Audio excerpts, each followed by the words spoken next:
Yet again, Netflix just released a movie out of the blue with a director that I hadn't actually thought about in a good while, John Woo. I used to love his movies, whether it was like, Hard Target, A Better Tomorrow, Hard Boiled, Face Off, Broken Arrow, or even, the kind of direct-to-TV movie Blackjack starring Dolph Lundgren, which I think is rather good as well.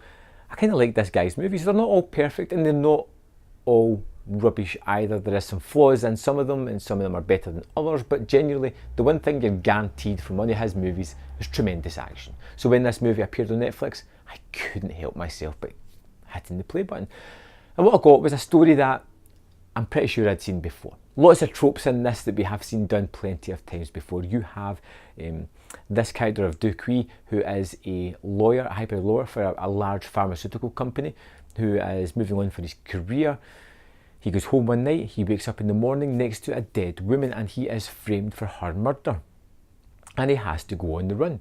And then you have these police force chasing after him, and you have this wayward detective, Yamura, who seems to be a little bit different from the rest of the police officers. Almost a Sherlock Holmes type character who can put himself into Duquesne's position, figure out what he's going to do, and kind of catch up with him to create these pretty fun action chase sequences. Like I said, it's a movie that you've heard or probably seen lots of times before. Most prominent that comes to my head is The Fugitive. It's very much along that lines. But there's a kind of comfort in the familiarity that comes with that, because there is some additions to this that make it a little bit different. You have that John Woo aesthetic of the action set pieces, the slowed down camera, the doves, the spinning round two dueling combatants as they fight each other. And it's all fun to see, it's all exciting stuff, and it's all energetic. We get various characters, some who are good, some who are bad, and some who turn midway through the movie or later on. We have this team of two assassins that seem to have a kind of fraternal bond between them. They kind of live together and they have to go on these missions to kill people. Sometimes they want to do it, sometimes they don't.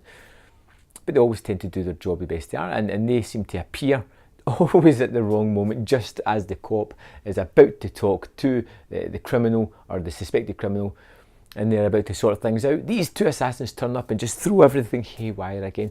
But you get lots of varied and interesting action set pieces along the way, whether it's at a farmhouse, at a lake, in a bar. They're always fun. They're always energetic. In the movie, even when it takes a huge leap in logic in the last final third of the movie, by that point, you're kind of into it. You know the movie that is coming here, the tongue-in-cheek tone, the sort of crazy action, and you're just willing to go with this madness that happens in the end. Yeah, just, it's kind of like, I don't want to spoil too much, but it's kind of like a pill that makes people super soldiers type of thing, and you have the plainest of men doing crazy battling stunts against each other. But it's fun. It's incredibly fun, and it doesn't really rest on its laurels. It starts off, gives you a little bit of the introduction to the character and to the story, and then it starts the sort of action thriller chase part of the movie, and that continues all the way through to the end, and it's rather enjoyable. It's engaging, it's kinetic, it moves pretty well. The camera work, the cinematography is all fun and inventive, and the action, as you would expect from John Woo, is pretty interesting. The only thing that kind of lets the movie down is the story, which isn't as strong as it should be, but you can't have everything. Even though we want it, we just can't have it. It's nice to see John Woo back in this kind of playground, having fun, doing crazy stunts, and just, making movies again. I'm glad he's back. I thought Manhunt was rather entertaining. It's one of those definite, leave the brain at the door. You don't need it. You're just there to have enjoyment, switch off, disengage, relax, and check out some crazy action. And that's why I gave Manhunt 3 out of 5. Something that was pretty fun. May not go back to wholly again, but I think I might just jump in and check out some of those action set pieces yet again. I'd love to know your thoughts on the movie. Let me know in the comment box below, and I'll see you next time on Man vs Film.